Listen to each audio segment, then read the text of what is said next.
Audio Jungle.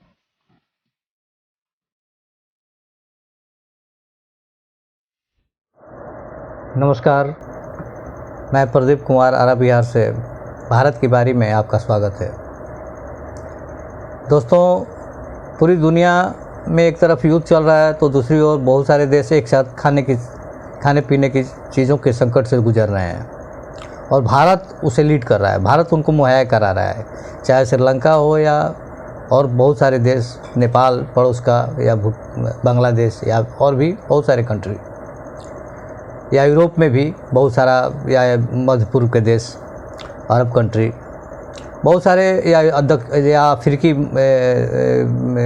देश, एक साथ सभी लोगों को खाने पीने की तमाम चीज़ें या खाद्यान्न, अनाज सबको भेजा जा रहा है।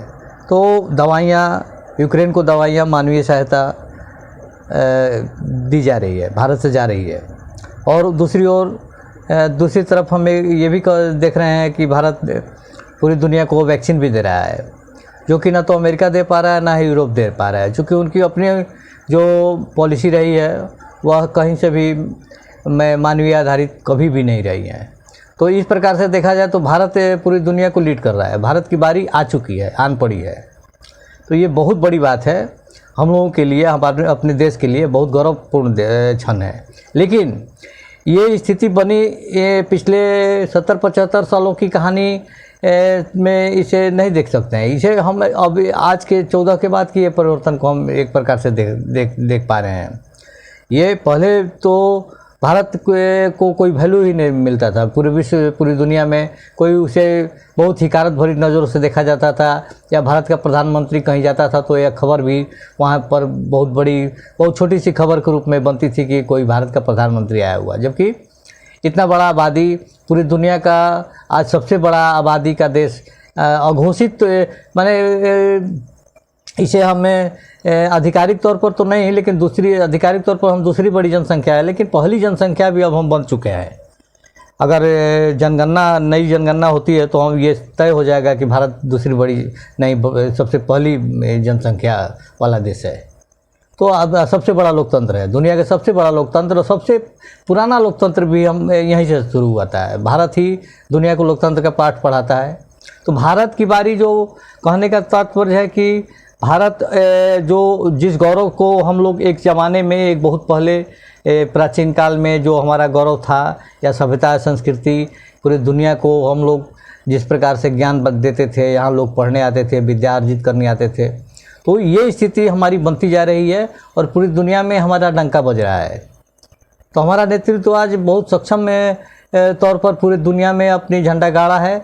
और उसे लेकिन दूसरी तरफ एक और साजिश चल रही है कि भारत में ही, भारत के अंदरूनी ताकतें, जो आप कह सकते हैं कि जो ये बर्दाश्त नहीं कर पा रहे कि भारत में इतना बड़ा शक्ति कैसे बन जाएगा और भारत महाशक्ति हो जाएगा, उसे ये, क्योंकि इनकी इसी से रोजी रोटी चलती है कि भारत को इनकी जो भी तथाकथित ऐसे लोग हैं जो आज सांप्रदायिकता का माहौल पूरे देश में बना हुआ है, और देखा जाए तो कह सकते हैं कि यह लगातार माने चल रहा है सिलसिला। रामनवमी के जुलूस में कई शहरों में एक साथ 6-7 राज्यों में पथराव होता है, एक साथ लगभग 1 दर्जन शहरों में इस प्रकार की घटनाएं घट चुकी हैं। और उसके बाद कल दिल्ली में हनुमान जयंती पर यही घटना होती है। जुलूस के ऊपर पथराव किया जाता है, फायरिंग की जाती है, और उसमें पुलिस वाले भी घायल होते हैं और आम नागरिक भी घायल होते हैं। तो स्थितियाँ ये एक दिन में नहीं बनी है। एक प्रकार से देखा जाए तो 47 में तो हमें 35% हिस्सा अपने देश का गंवा चुके हैं। 1947 में ही हमारी ये धर्म के नाम पर बंटवारा हुआ था, सांप्रदायिकता के नाम पर बंटवारा हुआ था, सांप्रदायिक खेल खेला गया था, और फिर से वही पृष्ठभूमि तैयार की जा रही है। और ये कोई एक दिन का ये इसको हम नहीं मानेंगे कि आज एक दिन में ऐसा हो रहा है। और एक बात और ये है कि दूसरी तरफ आप देख सकते हैं कि ये हो क्यों रहा है। इसके पीछे कोई ना कोई बड़ी ताकतें या राजनीतिक दोनों का ताकत इसके पीछे काम कर रहा है। देखिए, ये 14 दिसंबर को सोनिया गांधी भाषण देती हैं CAA NRC के खिलाफ, और राहुल गांधी सब भी एक साथ सब परिवार मंच पर खड़ा होकर के भाषण देता है कि नहीं नहीं इसके खिलाफ रोड पर सबको आना होगा, उतरिए, कि समुदाय विशेष को, एक संप्रदाय विशेष रास्ते जाम करके बैठ जाते हैं लोग। और वही स्थिति इस बार भी बनती है कि 8 ये लोग हर जगह बुरी तरह से जनता इन्हें खारिज करती है, इनके कस करके इनको जवाब देती है और बाँह मोड़ती है इनका, और जोरदार थप्पड़ मारती है इनके गालों पर।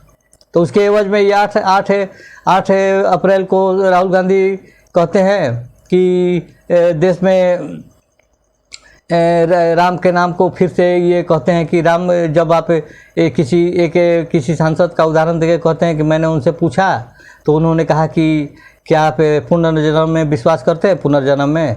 तो उन्होंने कहा कि नहीं। तो अब राम में आप कैसे विश्वास करते हैं? तब कैसे आप राम में विश्वास करते हैं, बताइए। इस आदमी को क्या कहा जाए? ये उसी ओर पे फिर से उस कहानी को राम के हिंदुओं को एक तरफा ये टारगेट करने का काम हमेशा करता है और हमेशा करते रहा है ये गांधी परिवार या फिर कांग्रेस या तथाकथित इस टाइप के जितने बुद्धिजीवी या जितने लोग हैं इस देश में, जो भी तथाकथित बड़े बड़े बुद्धिजीवी, पत्रकार या जो भी बड़े बड़े प्रोफेसर और बड़े बड़े जेएनयू जैसे इंस्टीट्यूट में बैठे हुए लोग, कैसे इस प्रकार से लोग वहाँ पर काम कर रहे हैं? क्यों इस सरकार लोगों को इस प्रकार का एजेंडा चलाने की इजाज़त आज देश में मिला हुआ है? 47 में जब हमारा देश का इस सांप्रदायिकता के नाम पर, धर्म के नाम पर बंटवारा हुआ, तो उसके बाद तो ये रुक जाना चाहिए था। कभी भी इस तरह की बातें नहीं होनी चाहिए। 20 करोड़ आबादी हमारे देश में अल्पसंख्यकों की लोग कहते हैं कि 20-25 करोड़ लोग हैं, तो 20-25 करोड़ लोग तो इनको कोई इनका दूसरा इसका क्या हाल है? क्या इनको कोई देश से निकाल सकता है या इस देश कहाँ जाएंगे? इनका भी देश वही है, इनको भी यहीं रहना है। तो ये अपनी स्थिति में इस तरह से कैसे जी सकते हैं कि इस प्रकार से देश कैसे आगे बढ़ सकता है? तो वही बात है कि आर्थिक उदार भारत को आर्थिक महाशक्ति या सैन्य महाशक्ति बनते हुए देख नहीं पा रहे हैं, क्योंकि तब ये कुछ कर नहीं पाएंगे। जब भारत बहुत ज़्यादा सशक्त हो जाएगा, वैसे देखिए चीन क्या में तो वहाँ डेमोक्रेसी नहीं है, तो वहाँ पर तो उनका दमन बुरी तरह से होता है। इनको दाढ़ी भी रखने की इजाज़त नहीं है, टोपी भी नहीं पहनने देता है, ना ही नमाज़ पढ़ने देता है। इसके बाद भी ये लोग को जेल में बंद करके रखता है, तो अभी ये लोग उसके खिलाफ कुछ नहीं कर पाते हैं, कोई आवाज़ दुनिया में नहीं उठती है। और पूरे दुनिया में देखा जाए तो एक जगह केवल भारत में नहीं हो रहा है, और भी जहाँ भी इन लोगों का इस प्रकार का स्थिति है, इसमें यूरोप में कई देशों में इनका कारनामा सामने आ जाता है।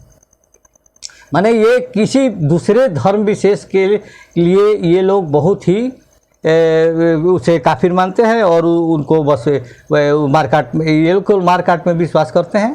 एक प्रकार से देखा जाए तो इसके बिना इनका ये पूरी दुनिया में देखा जाए तो इसके लिए जाने जाते हैं। देखिए ये जहाँ पर केवल मुस्लिम देश हैं, जो केवल इस्लामिक कंट्री है, वहाँ पर क्या हो रहा है? वहाँ पर भी यह स्थिर नहीं रहते हैं, जबकि सभी लोग मुसलमान हैं, सभी लोग 99% 100% मुसलमान हैं, तभी ये लोग आपस में मारकाट करते रहते हैं और सारी जगह वहाँ देश पूरा तो सब देश तबाह बचा हुआ है। पाकिस्तान की स्थिति देखिए, किसी छिपी हुई नहीं है, रोज़ वहाँ बम फूटता है, मस्जिद में बम फूटता है। ये लोग कह रहे हैं कि मस्जिद के सामने से हमारा जुलूस मत निकालिए, नारा मत लगाइए, और तो हम लोग पत्थरबाजी करेंगे, मारेंगे, काटेंगे, ये करेंगे, वो करेंगे, और वहाँ पर रोज़ मस्जिद में ही बम फूटता है। यह पाकिस्तानी नहीं है, पूरा कोई भी इस्लामिक देश, किसी भी इस्लामिक देश में आप देख लीजिए कि लोग आपस में ही लड़ रहा है और आपस में ही ये लोग तबाही मचाए हुए हैं। कहीं से भी कोई उसका दूसरा, हाँ, अगर कहीं दूसरे जगह भी हैं तो वो भी उस देश के लोग भी शांति से अस्थिर से अपना विकास नहीं कर पा रहे हैं, या यही इसी आतंकवाद के कारण। तो ये अब दो राय नहीं है कि इन लोगों का एजेंडा सिर्फ एक ही है कि कैसे भी कर करके इस देश में हमारा जो इस्लामिक राष्ट्र जो कैसे भी करके एक देर सवेर हम इसे पूरा करें, और उस एजेंडे पर चल रहे हैं। और उसके लिए हाँ, ये ज़रूर है कि हमारी सरकार को इसे देखना पड़ेगा, बहुत सख्ती से देखना चाहिए। ये एक दिन का कहानी नहीं है, ये लो लगातार चल रहा है। तो इसलिए हम 47 के बाद तो ये रुक जाना चाहिए था ना, धर्म के आधार पर जब बंटवारा हो चुका है देश का, तो इसके बाद तो ये रुक जाना चाहिए था।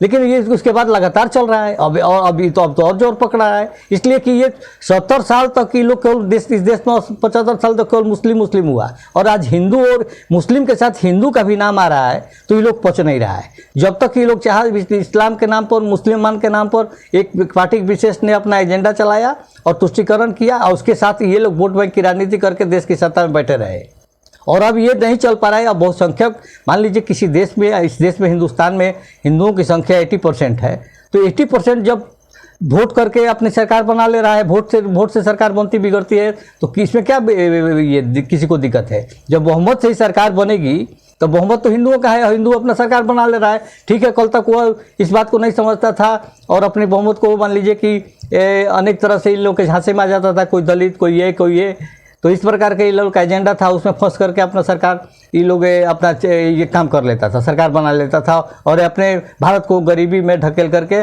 और ये देखिए कि आज तक ये मुसलमानों को कोई विकास नहीं हुआ है। ये उनसे केवल बीड़ी बनाने का काम करवाते रहे और उसी तरह से इनको कहा कि ठीक है, तुम अपना मदरसा चलाओ, मदरसा में अपना मदरसा और क्या सिलेबस पढ़ो और जो बनना है बनो, आतंकवादी बनो, चाहे जो बनना है बनो, और तुमको हमको लेकिन वोट दो, हमको इससे ज़्यादा कुछ नहीं चाहिए। तो ये स्थितियां बन पड़ी है। अब उसी को, इसी जो कल तक कांग्रेस कर रही थी, उसी काम को अब केजरीवाल, एक नया नाम आ गया है जो उसी एजेंडा के तहत उस पर काम कर रहा है। और ये भी कि इसका भी खुला एकदम यही तुष्टिकरण वाला नीति चल रहा है और इसके अलावा इसके पास और कोई एजेंडा नहीं है। विकास तो भी अब विकास भारत का नहीं रुकने वाला है। भारत का जो तेज़ रफ्तार से अब आफ्टर कोरोना के बाद जो विकास का रफ्तार पकड़ा है देश, पूरी दुनिया को हर चीज़ भारत देने में सक्षम है। आज पूरी दुनिया को हम खाद्यान्न सप्लाई करने की स्थिति में है अपने इतनी बड़ी आबादी को खिलाने के बाद।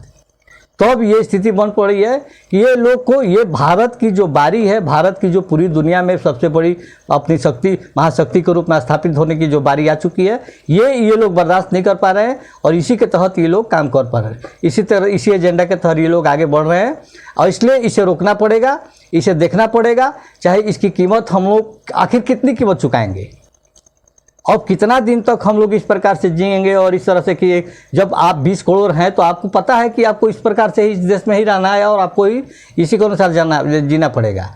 एक प्रकार को से देखा जाए तो ये लोग बांग्लादेशी या रोहिंग्या जो भी इस देश में आया उसको लोग सब कुछ दिया, उसको राशन कार्ड दिया, उसको आधार कार्ड दिया, उसको वोटर ID दिया, सब कुछ दिया।